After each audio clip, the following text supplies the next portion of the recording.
ಸದ್ಯ ಕರ್ನಾಟಕ ರಾಜ್ಯದಲ್ಲಿ ನಕ್ಸಲ್ ಸಂಘಟನೆಗಳಾಗಲಿ ನಕ್ಸಲರಾಗಲಿ ಸಕ್ರಿಯರಾಗಿಲ್ಲ. ಲಕ್ಷ್ಮೀ ಶರಣಾಗುವ ಮೂಲಕ ಇಡೀ ರಾಜ್ಯ ಸಂಪೂರ್ಣ ನಕ್ಸಲ್ ಮುಕ್ತವಾಗಿದೆ. ಈ ಬಗ್ಗೆ ಮುಂದೆ ರಾಜ್ಯ ಸರ್ಕಾರ ಘೋಷಣೆ ಮಾಡಬಹುದು ಎಂದು ನಕ್ಸಲ್ ಪುನರ್ವಸತಿ ಮತ್ತು ಶರಣಾಗತಿ ಸಮಿತಿಯ ಸದಸ್ಯ ಶ್ರೀಪಾಲ ಕೆಪಿ ತಿಳಿಸಿದ್ದಾರೆ. ಉಡುಪಿಯಲ್ಲಿ ಮಾಧ್ಯಮದವರೊಂದಿಗೆ ಮಾತನಾಡಿದ ಅವರು, ನಕ್ಸಲ್ ಪ್ರಕರಣಗಳ ತುರ್ತು ವಿಚಾರಣೆಗಾಗಿ ರಾಜ್ಯ ಸರ್ಕಾರ ವಿಶೇಷ ನ್ಯಾಯಾಲಯವನ್ನ ಸ್ಥಾಪಿಸಬೇಕು. ಈ ಬಗ್ಗೆ ಸಮಿತಿಯು ಸರ್ಕಾರದ ಮೇಲೆ ಒತ್ತಡ ಹೇರಿತು. ಇದಕ್ಕೆ ಮುಖ್ಯಮಂತ್ರಿಗಳು ಸಕಾರಾತ್ಮಕವಾಗಿ ಸ್ಪಂದಿಸಿದ್ದಾರೆ.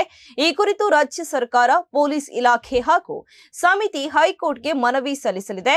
ಅಲ್ಲದೆ ವಿಶೇಷ ಅಭಿಯೋಜಕರನ್ನ ನೇಮಕ ಮಾಡಿ ನಕ್ಸಲರ ಬಗ್ಗೆ ಡಿಫೆನ್ಸ್ ಮಾಡಲು ಆದ್ಯತೆ ನೀಡಬೇಕು ಎಂದರು. ಲಕ್ಷ್ಮಿಯವರು ಉಡುಪಿ ಜಿಲ್ಲಾಡಳಿತದ ಮುಂದೆ ಮುಖ್ಯವಾಹಿನಿಗೆ ಬಂದಿದ್ದು ಕಳೆದ ಒಂದು ತಿಂಗಳಿಂದಲೂ ಕೂಡ ರಾಜ್ಯ ಸರ್ಕಾರದ ನಮ್ಮ ಕಮಿಟಿ ಮತ್ತು ಇಂಟೆಲಿಜೆನ್ಸಿಯ ಹೈಯರ್ ಆಫೀಸರ್ಗಳಿಗೆ ಸಂಪರ್ಕ ಪ್ರಯತ್ನ ಮಾಡಿದರು.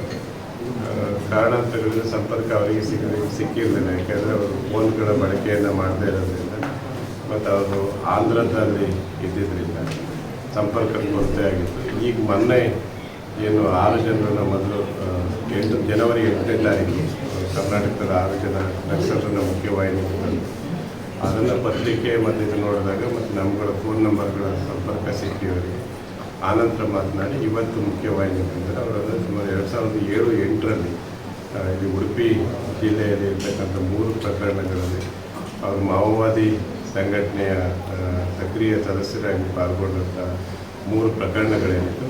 ಆ ಪ್ರಕರಣಕ್ಕೆ ಸಂಬಂಧಪಟ್ಟ 2 ಕೇಸುಗಳು ದಾಖಲಾಗಿದ್ದರಿಂದ ಅವರು ಮತ್ತೆ ಕರ್ನಾಟಕಕ್ಕೆ